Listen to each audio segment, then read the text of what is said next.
अस्सलामुअलैकुम रहमतुल्लाहि वबरकातुहू। दोस्तों, आज हम कुवैत की कुछ बड़ी और इम्पोर्टेंट खबरें जो आ रही हैं वो आप तमाम दोस्तों के साथ शेयर करने वाले हैं। जो कुवैत में रहने वाले अजनबी लोग हैं उन लोगों के लिए काफ़ी ज़्यादा बड़ी और इम्पोर्टेंट होने वाली है। पहली अपडेट एयरपोर्ट के हवाले से है। जैसा कि मैंने आप लोगों को अपडेट किया है कि एयरपोर्ट जो है वो जल्द ही कुवैत का ओपन होने वाला है। और देशों के लिए तो एयरपोर्ट जो है वो ओपन कर दिया गया है जहां पर कोरोना वायरस कम है, लेकिन अभी भी ज़्यादातर देशों के साथ एयरपोर्ट जो है वो ओपन नहीं किया गया है। तो इस बारे में जो कुवैत हेल्थ मिनिस्टर हैं या हेल्थ मिनिस्ट्री है वो देख रेख कर रही है, जायज़ा ले रही है और जल्द ही इस बारे में कोई ना कोई अनाउंसमेंट होने वाला है। जल्द ही इस बारे में कोई ना कोई फैसला आएगा, क्योंकि इस बारे में जो ऑलरेडी काम है वो चल रहा है और जो बातचीत है वो हो रही है। और कैबिनेट की जब मीटिंग होगी तो इस हवाले से जो फैसला आएगा वो आप लोगों के साथ शेयर कर दिया जाएगा।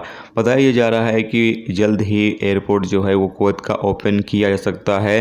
जिन देशों में कोरोना वायरस के केस कम हैं उन देशों के लिए जल्द ही कुवैत एयरपोर्ट को जो है वो ओपन किया जा सकता है, ताकि मुसाफिरों का आना जाना हो सके। और साथ में जो टूरिस्ट वीज़े पर आते हैं, जो विजिट वीज़े पर आते हैं, उन लोगों को भी एंट्री दी जाएगी।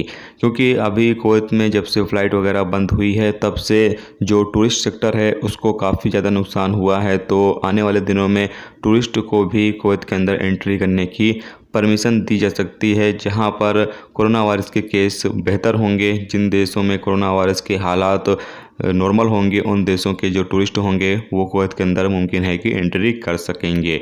तो ये एक अपडेट थी, सोचा आप लोगों के साथ शेयर कर दिया जाए। और बाकी 18 नंबर वालों को भी एंट्री दी जा सकती है। अगर जब फ़्लाइटें ओपन होंगी तो दुबई की भी फ़्लाइटें ओपन हो सकती हैं, ये भी उम्मीद की जा रही है। और जब दुबई की फ़्लाइटें ओपन होंगी तो जो इंडिया से हैं लोग 18 नंबर वाले हैं या फिर बाकी देशों पर जिन पर पाबंदी लगी रहेगी वो लोग दुबई से होकर भी कुवैत का सफ़र कर सकेंगे। याद रहे कि यहाँ पर आप तमाम लोग जो है वो वैक्सीन ज़रूर लगवा लें। इंडिया के अंदर है तो कोविशील्ड की जो वैक्सीन है वो आप ज़रूर से लगवा लें। अगर दोनों वैक्सीन लगवा सकते हैं दोनों वैक्सीन लगवा लें, क्योंकि आप तमाम लोग जब कुवैत पहुँचेंगे तो फिर आपको क्वारंटाइन से छूट दिया जाएगा। ऐसा नहीं है कि अगर आप वैक्सीन लगवा कर नहीं जाएंगे तो आपको कुवैत में एंट्री नहीं होगी। एंट्री तब भी होगी, लेकिन फिर आपको अपने खुद के खर्चे पर होटल में क्वारंटाइन करना होगा और ये आपके लिए काफ़ी ज़्यादा खर्चा साबित हो सकता है। तो इसलिए आप बेहतर है कि इंडिया में फ्री में वैक्सीन लगाई जा रही है तो आप जो है वो वैक्सीन लगवा सकते हैं कोविशील्ड की।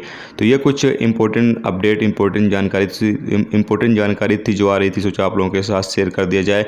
बाकी और जो भी अपडेट आती रहेगी वो आप लोगों को इसी चैनल पर मिलता रहेगा। तो वीडियो देखने का बहुत बहुत शुक्रिया। चैनल पर नए हो चैनल को सब्सक्राइब कर लें, और अगर फेसबुक पेज पर वीडियो देख रहे हैं तो फेसबुक पेज को फॉलो करें, लाइक करें, क्योंकि यहाँ पर भी आपको लगातार अपडेट जो है वो दी जाती रहती है। चलिए मिलते हैं नेक्स्ट टॉपिक के साथ। जब तक अपना ख्याल रखें। खुदा हाफिज़।